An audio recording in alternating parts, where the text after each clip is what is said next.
I'm Aaron Baker from PhoneDog.com, and I'm on day 24 with the HTC One, HTC's iconic new Android smartphone. In day 24, we're talking about the thing you've asked me about the most on Twitter and on Facebook. It's battery life. Can the 2,300 milliamp hour battery hold a charge, literally and figuratively, against other devices on the market? We'll find out in the day 24 video, which starts right now.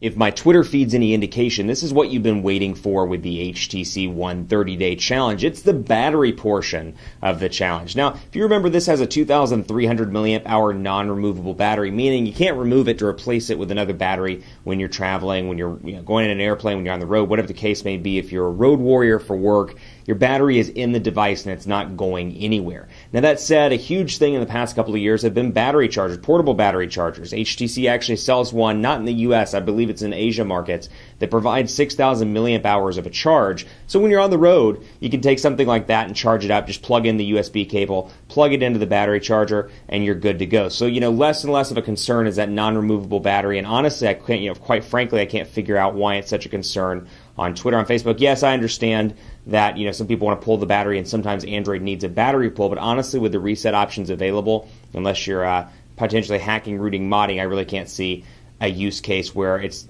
substantially needed over a non-removable battery. But you can see the battery here, 2,300 milliamp hours, and I'm going to be quite frank with you. In 2,300 milliamp hour battery, I make it about 10 to 12 hours with moderate use. I can make it till about 7 or 8 p.m. before my battery starts to flash low. On a regular day, on a heavy day, it takes me to about 6 p.m. I don't have any hard numbers for you or any sort of use case I can provide. I can say that I do moderate use, checking email, Facebook, Twitter, LinkedIn, things like that. From time to time, obviously phone calls, text messaging, browsing the web, things like that. And it makes it, like I said, until about 8 to 9 p.m. for me. But I do almost always have to charge this device at least once or put it on the charger for at least 20 or 30 minutes to make it through my day. So keep that in mind. One thing HTC does do incredibly well, and they continue to do on this device, they have a very impressive standby time, and that hasn't changed on the HTC One. It's got a great standby time. When I keep this device off the charger overnight, I notice it only drops a few battery percentage points. And actually, my annoyance for the fact that HTC is the one that does not have the physical battery percentage indicator up top. So I use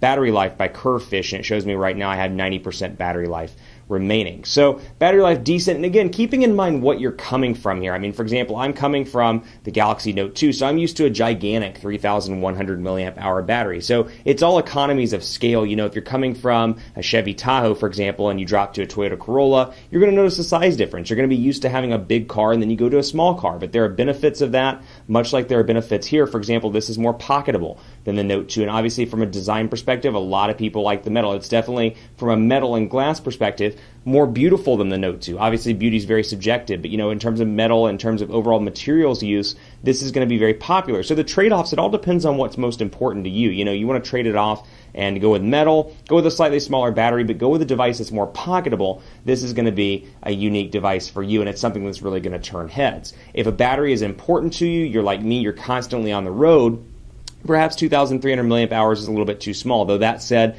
this is by far one of the best HTC devices I've worked with. Compare this to something like the original HTC One X, which was not great in the battery life department. The One X Plus was slightly better, but again, with the Tegra 3 processor, I found that it was slightly better, but not by a dramatic amount. This is a huge improvement for HTC. I still wish they'd go up to about 2,600 milliamp hours on their batteries, but still am very impressed with the 2,300 milliamp hour battery you got on this device. Keep it locked on PhoneDog.com for continuing coverage. That's the battery portion. We'll talk in the final couple of videos. I think I'm going to surprise you, so I'm not going to tell you what we're going to talk about. Keep it locked right here. Let me know what you want to see in the final videos on Twitter at PhoneDog_Aaron, Facebook, Facebook.com/Hi Aaron Baker, Google+, G+.to/PhoneDog. Maybe it's Blink Feed, maybe it's more apps, maybe it's system stuff, or perhaps it's one final recap on the design of this iconic Android smartphone. Let me know at those social media channels I just mentioned. Thanks for watching. Much more to come on the HTC One on PhoneDog.com. I'll see you next time.